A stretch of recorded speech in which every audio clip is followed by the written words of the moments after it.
আসসালামু আলাইকুম ওয়া রাহমাতুল্লাহি ওয়া বারাকাতুহু। ওয়ালাইকুম আসসালাম ওয়া রাহমাতুল্লাহি ওয়া বারাকাতুহু।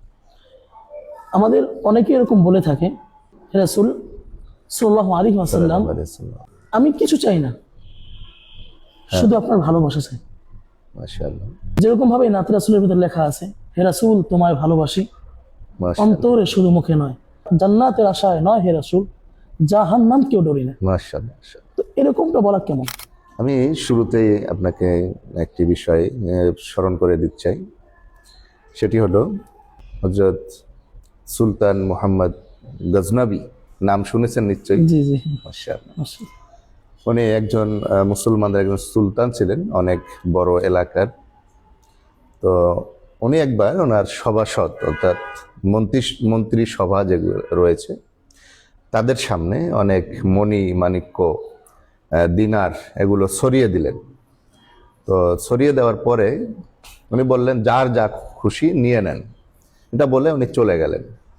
ওনার একজন খাদেম ছিল, তার নাম আয়াস। দেখা গেল উনি যখন কিছু দূর অগ্রসর হলেন, দেখা গেল পিছনে আয়াজ ঘোড়ার পিঠে করে ওনার কাছে পিছু পিছু চলে আসতেছে। উনি জিজ্ঞেস করলেন, আয়াজ তুমি কেন চলে আসলে? তোমার কি মণিমাণিক্য প্রয়োজন নেই? তো আয়াজ উত্তর দিল, জাহাপানা, যাদের প্রয়োজন ছিল তারা তো নিয়েছে, আর আমার প্রয়োজন মণিমাণিক্যের মালিককে, তো আমি তার মালিকের পিছে চলে এসেছি। সুবহানাল্লাহ। তো ওনার আন্দাজ কেমন, ওনার চিন্তা চেতনা কেমন? আসলে এমনটাই, যদি মণিমাণিক্যের মালিককেই পাওয়া যায় তো মণিমাণিক্য দিয়ে কি হবে?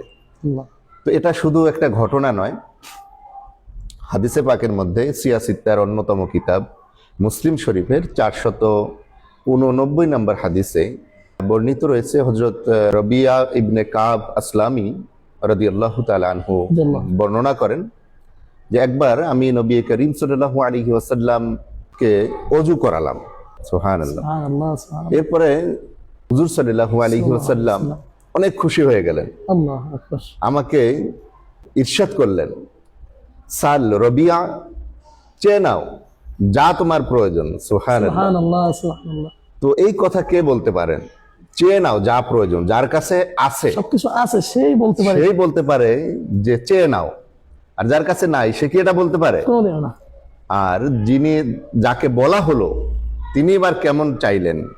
তিনি বললেন, আসআলুকা মুরাফাকাতাকা ইয়া রাসূলুল্লাহ, ইয়া রাসূলুল্লাহ, আমি আপনার সাথে জান্নাতুল ফেরদাউসে আপনার প্রতিবেশিত্ব চাই। সুবহানাল্লাহ, সুবহানাল্লাহ।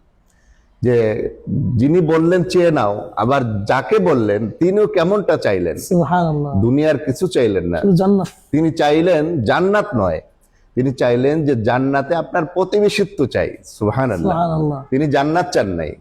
এখানে যেটা আপনি প্রশ্ন করলেন যে জান্নাত কে চাই না, জাহান্নাম কেউ চাই না, এখানে জান্নাতের মালিক কি চাইলেন?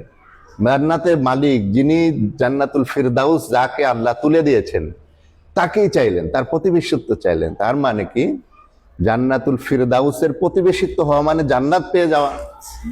এখানে নবী পাক সাল্লাল্লাহু আলাইহি সাল্লামকে যিনি পেয়েছেন তিনি সব পেয়েছেন। সুবহানাল্লাহ। হুজুর সাল্লাল্লাহু আলাইহি সাল্লাম ওনার রহমতের সাগরে জোশ এসে গেল। তিনি বললেন, আওয়া গায়রা জালিক, হে রবিয়া তুমি আরো কিছু চেয়ে নাও, আরো কিছু প্রয়োজন থাকলে বলো।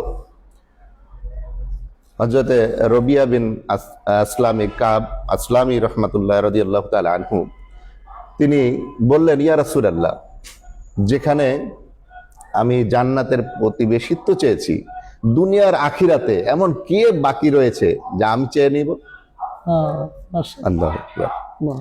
হুজুর সাল্লাল্লাহু আলাইহি সাল্লাম তখন ইরশাদ করলেন, ফাইন্নী আলা নাফসিকা বিকাসরাতিস সুজুদ, তোমার নিজের সত্তার উপরে অধিক হারে সিজদা বা নফল ইবাদতের মাধ্যমে আমাকে সাহায্য করো। এই শব্দটা বা এই লাইনটার অর্থ করতে গিয়ে মুহাদ্দিসগণ লিখেছেন, এর অর্থ এটা হবে যে আমি তো তোমাকে জান্নাত দিয়েই দিয়েছি, এখন তুমি এর শুকরিয়া স্বরূপ, আল্লাহ তাআলার শুকরিয়া স্বরূপ অধিক হারে তুমি সিজদা বা নফল নামাজ আদায় করো। সুবহানাল্লাহ। সাল্লু আলাল হাবিব সাল্লাল্লাহু তাআলা আলা মুহাম্মদ সাল্লাল্লাহু আলাইহি ওয়াসাল্লাম।